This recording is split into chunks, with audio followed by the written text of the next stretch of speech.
I am pleading with LeBron James as a father. Stop this. You're exposing your son like this?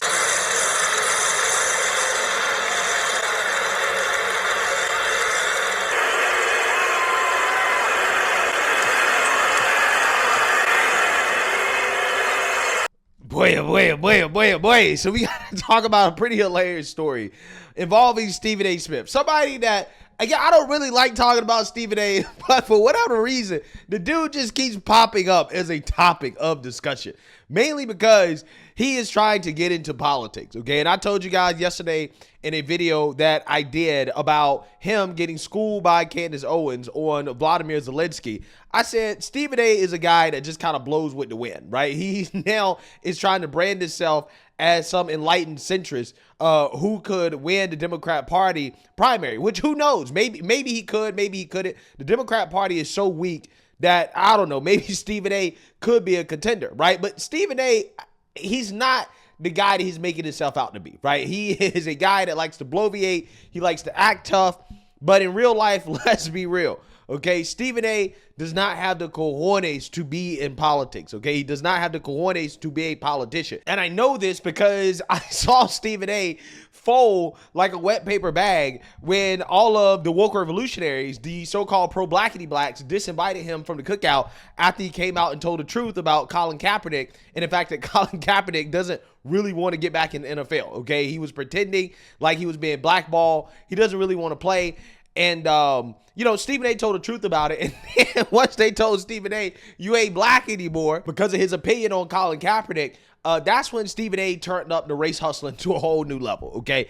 And he admitted that, the woke revolutionaries, the so-called pro-blacks, are in his ear, okay? And that's why he race hustles so hard, because he's trying to appeal to a certain crowd, okay? So again, this guy is trying to please everybody, okay? Which means that ultimately you please nobody. So with Stephen A., what happened is that he was talking about LeBron James' son, Bronny James, who is a very bad NBA player, okay? That doesn't mean he's a bad basketball player. He's light years better than me, right? But at the same time, in the grand scheme of professional players, Bronny James does not belong in the NBA. The only reason he is in the NBA is because of his father, LeBron James. That's it, okay? But he does not deserve to be in the NBA, okay? He's the ultimate legacy admission, which, by the way, all these people who are boohoo whining crying about legacy admissions, right? They have nothing to say about Bronny James, who is the biggest legacy admission in the country, right? It's almost as if they actually really don't care about legacy admissions, right? And that they would happily benefit from legacy admissions if it benefits black folks, right? But clearly the opposition to legacy admissions only comes when they're trying to rage about affirmative action being taken away, right? So again, they don't really care about legacy admissions because they have nothing to say about Bronny James, who again is the ultimate legacy admission. And Stephen A. On air at ESPN had been speaking out about how bad Bronny James is and how he doesn't belong in the NBA. I'm really trying to be as respectful as I possibly can be towards LeBron James. One of the top 2 or 3 players in the history of basketball, number 2 in my eyes. A treasure to the game of basketball that we should and will all miss when he is gone. I am pleading with LeBron James as a father. Stop this. Stop this. We all know that Bronny James is in the NBA because of his dad. The first game of the season, opening night, the Griffies in attendance, father-son duo playing in an NBA game for the first time, an absolutely positively wonderful story. And then reality sets in. We love what we're seeing from him in the G League because that's where you belong. As you hone your skills and you get better and you legitimately earn, which I believe he has the potential to do. I am rooting for Bronny James. It would be cruel to root against him. He's a wonderful kid. I wish him nothing but the best. But he's LeBron James' son. And everybody knows what attention that brings. Molly, Doggy, put them up on the screen because I want to see their face when I say this. Right now, Bronny James is averaging 0.3 points, 0.3 assists, and 0.4 rebounds. You know what people are saying. You know what they're going to do to this kid. In 13 games, he has played 44 minutes. He has scored 4 points. He is shooting 1 of 16 from the field, 0 for 7 from three-point range. How are you doing him favors? We know that he's not ready yet. And I'm saying this with compassion. I'm asking the greatest player in the game, one of the top 2 players in the history of basketball, an ambassador for this game, the face of the league, a 4-time champion, a guy that's gone to 10 NBA finals, one of the greatest we have ever or will ever see, who is a basketball savant. You know better than me, better than Doggy, better than JJ Redick, better than Rob Pelinka, better than any basketball analysis or analyst that exists. You know what these numbers mean. You know what it's going to do to your son, to people who are missing out on opportunities, that are busting their tail on other NBA teams in the G League, in Europe, and everywhere else, what kind of opportunity they're starving for. You're exposing your son like this? Yeah, so in the streets, they would say that Bronny James is ass, right? He's ass. He is butt cheeks, right, when it comes to being an NBA player, okay? So, you know, Stephen A is telling the truth. You're embarrassing your son. You're not doing him a favor, okay? And LeBron James decided to get pissed off by this, and then he confronted Stephen A. Smith at one of the Lakers games on the sideline. Look at this. This is LeBron confront Stephen A. acting all tough. Now, LeBron wasn't going to do anything, right? He wasn't going to do anything at all. But apparently, Stephen A., when responding to the fact that LeBron James confronted him, Stephen A. sounded defeated, right? He sounded like LeBron James gave him an ear lashing. And it almost sounds like he's afraid of LeBron James, to be honest with you. He sounded defeated. Take a look. That was LeBron James coming up to me, unexpectedly, I might add, to confront me about making sure that I mind what I say about his son. Can't repeat the words because they ain't suited for FCC airwaves. That's what he was doing. That wasn't a basketball player confronting me. That was a parent. That was a father. And I can't sit here and be angry or feel slighted by LeBron James in any way in that regard. By all accounts, he's obviously a wonderful family man and a wonderful father who cares very, very deeply about his son.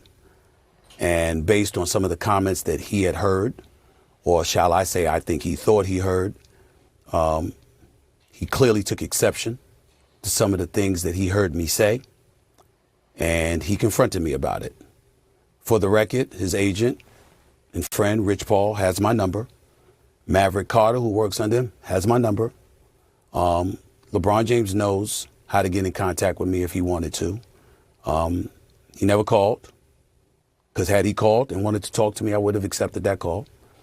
Had he wanted to see me, I would have flown out and I would have seen him and I would have had a conversation man to man. But that is not what he elected to do. Instead, he elected to confront me while I was sitting courtside. He approached me during the game and he said, "Stop effing with my son. That's my effing son. Stop effing with my son."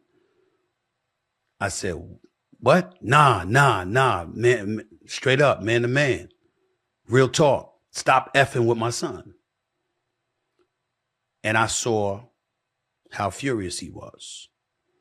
And I said, we can talk about it later. Nah, F that. Stop effing with my son. That's my son. I said, all right, dog. Fine. And he walked away. That's all he said. I knew what he was talking about. I've spoken about this before. Matter of fact, I heard that not many, not all, but a few players were upset at me about that. I think one player in particular was Draymond Green, who I haven't spoken to since and has no desire to speak to me primarily because of this, I suppose. And I found out the way that I found out, which was. Yeah, that's pretty sad and pathetic for Stephen A. Smith, to be honest with you. Okay, I mean, it sounded like he got punked by LeBron, right? And then went on camera and admitted it.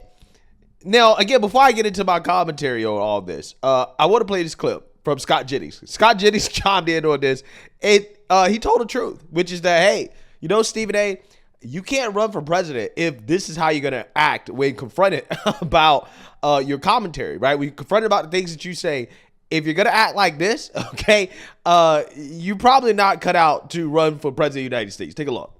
Look, LeBron is a huge baby. The only reason that his son is in this position right now is because his dad demanded that he be put in the league. He's not ready to be in the league.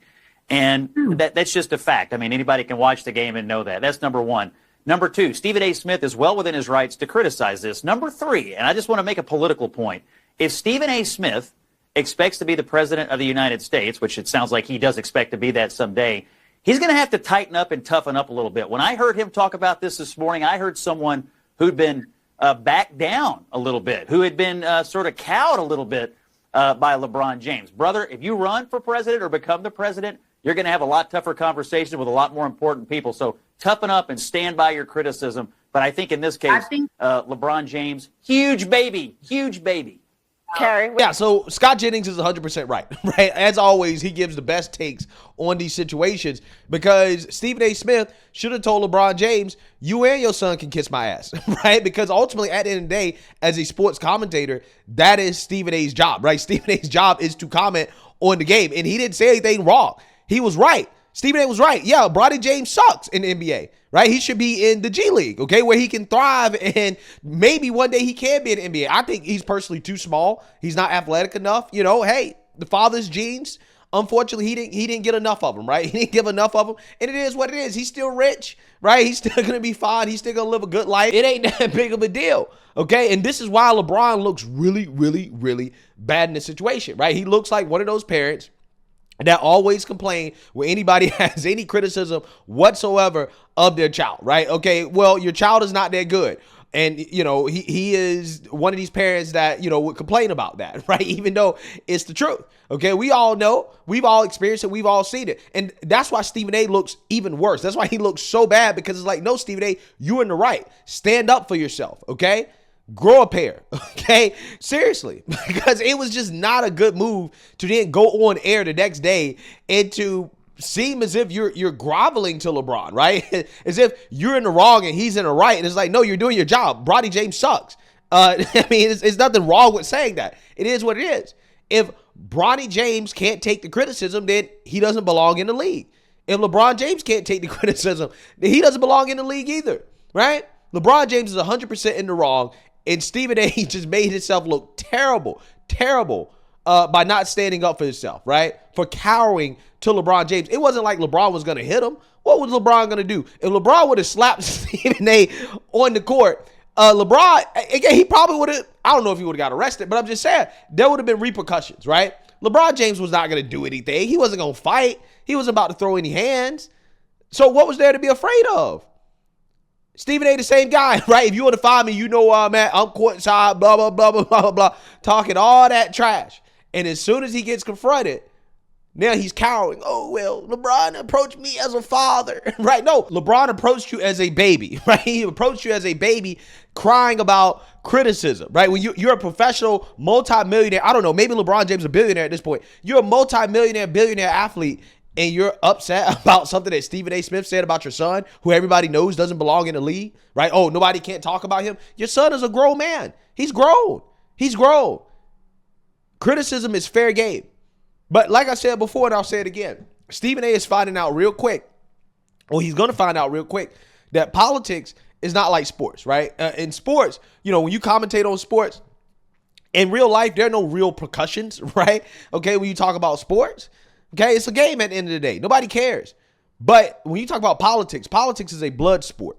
And if you can't handle confrontation from LeBron James, who wasn't about to do anything to you at all, now as a professional, you got to decide whether or not you can even comment on LeBron and his son, right? Because of the fact that LeBron confronted you about it. Yeah, if you can't handle that, if this is the way you're going to act by being confronted by LeBron, yeah, you're not cut out to run for president, right? You're not cut out to be a rep. You're not cut out to be a senator. You're not cut out to be in politics at all, because the stakes are a lot higher in politics, and people do a lot of crazy things. They say a lot of crazy things. They do a lot of crazy things when people disagree with them, okay? Especially when you disagree with the left, okay? When you disagree with the left, these people are violent as hell, okay? So again, it's tough. It's tough to be a Republican. It's tough to be a conservative. It's tough to be in politics in general. And again, this behavior from Stephen A is disappointing, man. It's disappointing. It's disappointing. Stand up for yourself, right? Especially consider how you claim to be so tough and that, you can take on the Democrat Party. But who knows? Maybe the Democrats are so weak that even a weakling like Stephen A can beat them out. I don't know. Okay, I don't know. But again, Stephen A kind of showed himself in regards to who he is. And that, he does a lot of bloviating, okay, and a lot of entertaining and stuff like that. But that's as far as it goes, because I don't think he has any real convictions that he's willing to defend, right? If you can't stand firm on the fact that LeBron James sucks, which is one of the easiest things to stand on because it's just true, then I don't know. You're just not cut out for politics. But again, like I told you guys, I know who Stephen A is because I've watched this man for the longest time, okay? And when I saw the way he reacted to the backlash from the woke revolutionaries, when it came to his criticism of Colin Kaepernick, I knew it. I was like, okay, this guy, he cares too much about what people think, right? And when you care too much about what people think, politics is not the arena for you at all, okay? You cannot be in politics caring about what people think. President Trump, one of the reasons why he is so successful is because he literally doesn't care about what people think. And, Stephen A is not that guy, right? He's clearly not that guy. But hey, let me know what you guys think. Make sure you like, comment, and subscribe. Most importantly, share a Black conservative perspective. Peace.